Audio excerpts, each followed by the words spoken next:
नमस्कार दोस्तों, मैं नरेंद्र कुमार स्वागत करता हूं भी कुमार ऑनलाइन क्लास के इस ऑनलाइन प्लेटफॉर्म पे। दोस्तों, हम उम्मीद कर रहे हैं कि आप लोग बहुत ही अच्छे होंगे और अपनी तैयारी को बहुत ही अच्छे तरीके से कंटिन्यू कर रहे होंगे। दोस्तों, आज हम लेकर आए हैं रीजनिंग के प्रीवियस ईयर के बहुत ही इंपॉर्टेंट क्वेश्चन, जो आपके एसएससी, जीडी, एनटीपीसी और बाकी कई सारी परीक्षाओं के लिए बहुत ही हेल्पफुल होने वाली है। दोस्तों, ये सारे क्वेश्चन बहुत ही सिलेक्टेड हैं, जो एग्जाम के पॉइंट ऑफ व्यू से बहुत ही इंपॉर्टेंट होने वाले हैं। तो चलिए देखते हैं इन क्वेश्चनों को। तो यह है पहला क्वेश्चन। पहला क्वेश्चन क्या कर रहा है, उस विकल्प का चयन करें जो तीसरे पद से उसी प्रकार संबंधित है जिस प्रकार से पहला पद दूसरे पद से संबंधित है। अब यहाँ पे दिया है ए बी का संबंध एन ओ से है, तो के एल का संबंध कौन से अक्षर से होगा। ठीक है, तो ऐसे क्वेश्चन करने के लिए देखिए, सबसे पहले तो क्या कर दें, थोड़ा ध्यान दीजिएगा।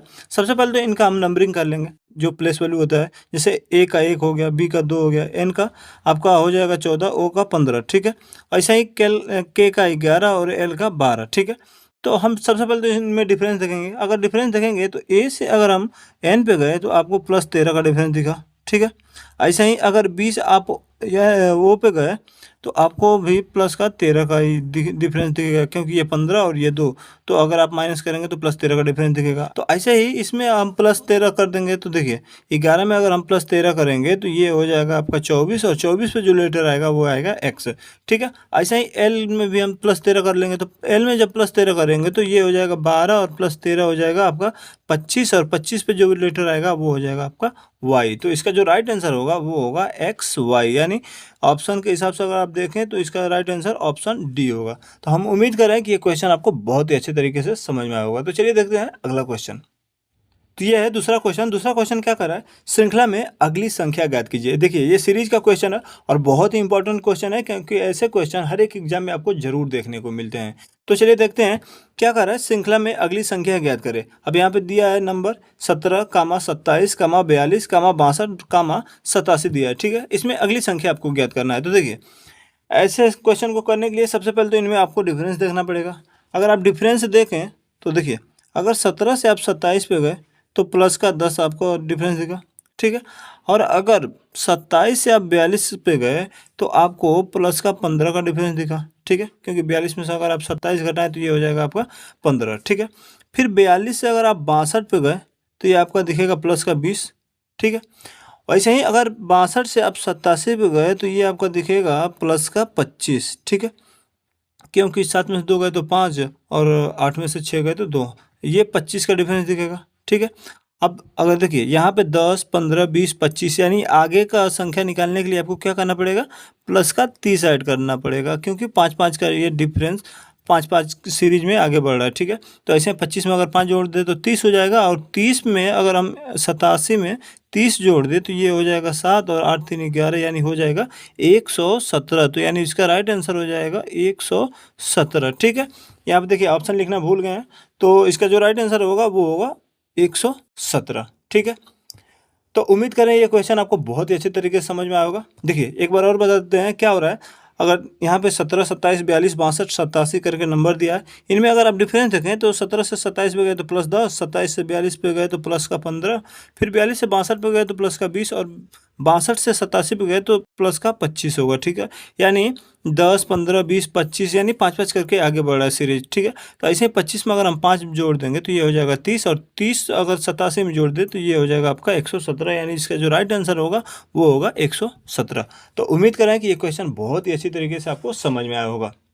तो चलिए देखते हैं अगले क्वेश्चन को। अगला क्वेश्चन देखने से पहले मैं एक बात बता दूं, इस समय हमारे चैनल पर रीजनिंग की बहुत ही शानदार क्लासेस चल रही हैं, तो आप हमारे चैनल से जुड़ के अपनी तैयारी को और भी बेहतर बना सकते हैं। और अगर साथ ही वीडियो अगर पसंद आ रहा है तो वीडियो को लाइक कर दीजिए, और चैनल पर नए तो चैनल को सब्सक्राइब करके बेल आइकन को प्रेस कर लीजिए। तो चलिए चलते हैं अगले क्वेश्चन की तरफ। तो अगला क्वेश्चन है स्टेटमेंट कंक्लूजन का। ठीक है, कथन निष्कर्ष, और ये बहुत ही इंपॉर्टेंट क्वेश्चन है, क्योंकि ऐसे क्वेश्चन हर एक एग्जाम में आपको जरूर देखने को मिलते हैं।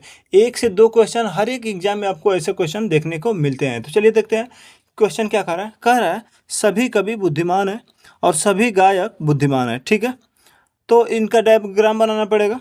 उसके बाद कंक्लूजन क्या दिया है, कंक्लूजन कह रहा है सभी गायक कवि हैं और कुछ बुद्धिमान लोग गायक हैं। ठीक है, तो देखिए इसका डायग्राम बनाना पड़ेगा। अब डायग्राम कैसे बनता है, थोड़ा सा दिमाग लगाइएगा।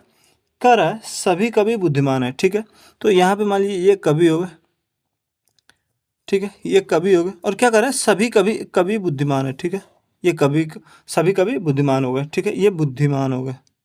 बुद्धिमान। ठीक है, अब क्या कर रहा है, सभी गायक भी बुद्धिमान है, तो यहाँ पे गायक भी आ जाएंगे, गायक बुद्धिमान के अंदर में ही आ जाएंगे। अब क्या कर रहा है, सभी गायक कवि हैं। ठीक है, कह रहा है सभी गायक कवि हैं, तो देखिए गायक और कवि में कोई रिलेशन ही ना दिख रहा है। ठीक है, तो इसके वजह से ये वाला गलत हो जाएगा। ठीक है, और दूसरा क्या कर रहा है, कुछ बुद्धिमान लोग गायक हैं। सही बात कर रहा है भाई, कुछ जब सभी गायक कवि हैं तो कुछ बुद्धिमान लोग गायक भी होंगे, ये बात एकदम सही है। तो इसका जो राइट आंसर हो जाएगा वो हो जाएगा दूसरा वाला, कुछ बुद्धिमान लोग गायक हैं। तो उम्मीद करते हैं ये क्वेश्चन आपको बहुत ही अच्छे तरीके से समझ में आया होगा। ठीक है, इसके डायग्राम पे थोड़ा आप लोगों को ध्यान देना पड़ता है, क्योंकि अगर डायग्राम आप सही बना पाते हैं तो रिलेशन आप सही तरीके से फाइंड आउट कर सकते हैं। ठीक है, तो चलिए देखते हैं अगले क्वेश्चन की तरफ। यह है अगला क्वेश्चन। अगला क्वेश्चन क्या कर रहा है, उस विकल्प का चयन कीजिए जो दिए गए शब्दों को तार्किक और सार्थक ढंग से सही क्रम व्यवस्था में दर्शाता है। ठीक है, अब यहाँ पे दिया है खाना, धोना, खरीदना, काटना, पकाना। ठीक है, इसको कह रहा है सार्थक ढंग से इसको आप व्यवस्थित कीजिए। ठीक है, तो देखिए ऐसे क्वेश्चन करने के लिए थोड़ा सा ध्यान लगाइए, थोड़ा ध्यान दीजिए इस क्वेश्चन पे। कह रहा है उस विकल्प का चयन कीजिए जो दिए गए शब्दों को तार्किक और सार्थक ढंग से सही क्रम व्यवस्था में दर्शाता है। ठीक है, तो देखिए ऐसे क्वेश्चन करने के लिए क्या करेंगे, तो देखिए यहाँ पे 5 ऑप्शन दिया है। ठीक है, इनमें आपको सही क्रम में इनको बैठाना है। ठीक है, तो अगर आप देखेंगे तो सबसे पहले जो आएगा, सबसे पहले किसी चीज़ को आप खरीदते हैं। ठीक है, किसी सब्जी को ही मान लीजिए, तो सबसे पहले आप उसे क्या करेंगे, खरीदेंगे। ठीक है, तो सबसे पहले ये 3 नंबर आ गया। उसके बाद क्या करेंगे, उसे काटेंगे नहीं, धोएंगे। ठीक है, तो सबसे पहले से खरीद लिए, उसके बाद उसके क्या करेंगे, धोएंगे। ठीक है, तो उसके बाद आ गया 2 नंबर। तो देखिए उसके बाद धोने के बाद क्या करेंगे, उसे काटा जाएगा। ठीक है, काटने के बाद क्या किया जाएगा, उसे फिर पकाया जाएगा। ठीक है, पकाने के बाद फिर उसे खाया जाता है। ठीक है, तो इस यानी इसका जो राइट आंसर होगा वो होगा ऑप्शन बी, यानी 3 2 4 5 1, ये ऑप्शन बी में ही मिल रहा है, यानी इसका राइट आंसर होगा ऑप्शन बी। तो उम्मीद कर रहे हैं कि ये क्वेश्चन आपको बहुत ही अच्छे तरीके से समझ में आया होगा। तो चलिए देखते हैं अगला क्वेश्चन। अगला क्वेश्चन क्या दिया है, कह रहा है दी गई आकृति में वर्गों की कुल संख्या ज्ञात कीजिए। ठीक है, अब यहाँ पे एक आकृति दिया है, उसमें कह रहा है वर्गों की कुल संख्या ज्ञात करना है। ठीक है, तो ऐसे क्वेश्चन पे थोड़ा ध्यान दीजिए, ये बहुत ही इंपॉर्टेंट क्वेश्चन है, क्योंकि ऐसे क्वेश्चन हर एक एग्जाम में आपको जरूर देखने को मिलते हैं। तो चलिए देखते हैं इस क्वेश्चन को कैसे किया जाता है। इस क्वेश्चन करने के लिए सबसे पहले तो आप देखिए वर्ग कहते किसे हैं, तो वर्ग जिसकी चारों भुजाएं एक बराबर होती है उसे हम वर्ग कहते हैं। ठीक है, तो देखिए इनमें देखना है कि कौन सी जो आकृति है उनकी चारों भुजाएं बराबर हैं। ठीक है, उसी को हमें फाइंड आउट करके इसमें बताना है। ठीक है, तो देखिए अगर हमें इसमें वर्ग की बात की जाए तो जिसकी चारों भुजाएं बराबर होती है उसे हम वर्ग कहते हैं। ठीक है, तो अगर आप देखें तो ये यहाँ से देखिए, हम छोटा छोटा वर्ग पहले देखते हैं। यहाँ से अगर आप यहाँ आए, ठीक है, तो एक ये वर्ग दिखा, फिर यहाँ से एक यहाँ आए तो ये एक वर्ग दिखा, फिर यहाँ से एक यहाँ आए तो भी एक वर्ग दिखा, और यहाँ से एक यहाँ आए तो भी एक वर्ग दिखा, यानी ये 4 हो गए, और ये बाहर वाला जो है ये टोटल मिलकर हो गया 5। ठीक है, उसके बाद देखिए अभी एक ये है, फिर एक ये है, एक ये है, और एक ये है, यानी ये भी हो गए 4। ठीक है, अब देखिए और भी है, और भी है अभी। अगर आप इसको पूरा बाहर से बाहर का देखें तो ये एक स्क्वायर ये भी है, यानी टोटल मिला के हो गए आपके 4 5 5 4 9, और एक आपके हो गए 10, यानी इसका जो राइट आंसर होगा वो होगा ऑप्शन डी, ऑप्शन सी। यानी इसमें कितने वर्ग हैं, टोटल 10 वर्ग हैं। ठीक है, तो उम्मीद करते हैं कि ये क्वेश्चन आपको बहुत ही अच्छे तरीके से समझ में आया होगा। तो चलिए देखते हैं अगला क्वेश्चन। देखिए ये अगला क्वेश्चन है। अगला क्वेश्चन क्या कर रहा है, दिए गए विकल्पों में से लुप्त संख्या ज्ञात कीजिए। ठीक है, अब देखिए एक स्क्वायर में ये संख्या दी है, और इसमें एक यहाँ पे क्वेश्चन मार्क दिया है, इसी को हमें फाइंड आउट करना है। ठीक है, अब इनमें देखिए 4 को या 3 को क्या करके ये 43 ला रहा है, या फिर इधर से आप देखें तो 4 को और 11 को क्या करके 5 ला रहा है, यही हमें करना है। या फिर अगर आप देखें तो 4 5 को जोड़ के 11 कैसे आ सकता है, यही हमें फाइंड आउट करना है। ठीक है, तो देखिए ऐसे क्वेश्चन करने के लिए थोड़ा ध्यान देना पड़ता है, ये बहुत इंपॉर्टेंट क्वेश्चन है। ऐसे क्वेश्चन हर एक एग्जाम में आपको जरूर देखने को मिलते हैं। तो चलिए देखते हैं इस क्वेश्चन करने के लिए क्या किया जाएगा। देखिए ऐसे क्वेश्चन करने के लिए सबसे पहले तो हम लॉजिक लगाएंगे, या तो आप इधर से इधर आइए, ठीक है, या फिर आप इधर से इधर आइए, कैसे भी करके हमें इसको फाइंड आउट करना है क्वेश्चन मार्क वाले को। ठीक है, तो देखिए अगर आप 5 4 9 और प्लस 2 कर दिए तो 11। ठीक है, 3 और 6 मिलकर 9, लेकिन ये लॉजिक नहीं समझ आ रहा। लेकिन एक चीज़ अगर देखें, ये अगर हम 4 का स्क्वायर करके देखें तो ये हो जाएगा 16, और 3 का स्क्वायर कर दें तो ये हो जाएगा 9, और 9 6 15 25 नहीं होगा।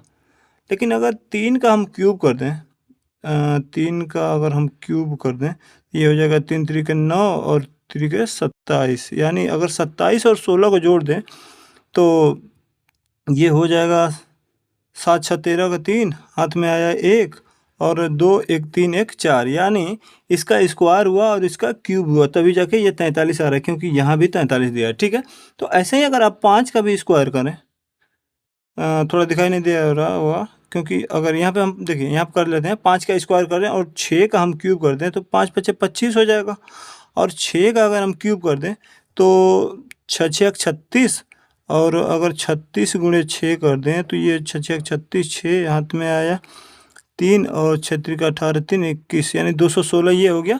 तो अगर इसमें हम 216 जोड़ दें तो ये आपका हो जाएगा 241। ठीक है, तो ऐसे ही हम देखते हैं नीचे वाले का, अगर 11 का हम स्क्वायर कर दें तो ये हो जाता है 121, और अगर 2 का हम क्यूब कर दें तो ये हो जाता है 2 दूनी के 4 दूनी के 8 हो जाता है, तो यानी 121 और 8 आपके मिला के हो गए 129। ठीक है, तो यानी जो इसका राइट आंसर होगा वो होगा 129, यानी ऑप्शन डी इसका सही आंसर होगा। तो उम्मीद करते हैं कि ये क्वेश्चन आपको बहुत ही अच्छे तरीके से समझ में आया होगा। तो चलिए आज के वीडियो में बस इतना ही। उम्मीद है कि ये सारे क्वेश्चन आपको बहुत ही अच्छे तरीके से समझ में आए होंगे, और साथ ही वीडियो अगर आपको पसंद आया हो तो वीडियो को लाइक कर दीजिए, और जो भी लोग नए हैं चैनल पे, चैनल को सब्सक्राइब करके बेल आइकन को प्रेस कर लीजिए। मिलते हैं अगली वीडियो में और भी अच्छे क्वेश्चन के साथ, तब तक के लिए जय हिंद।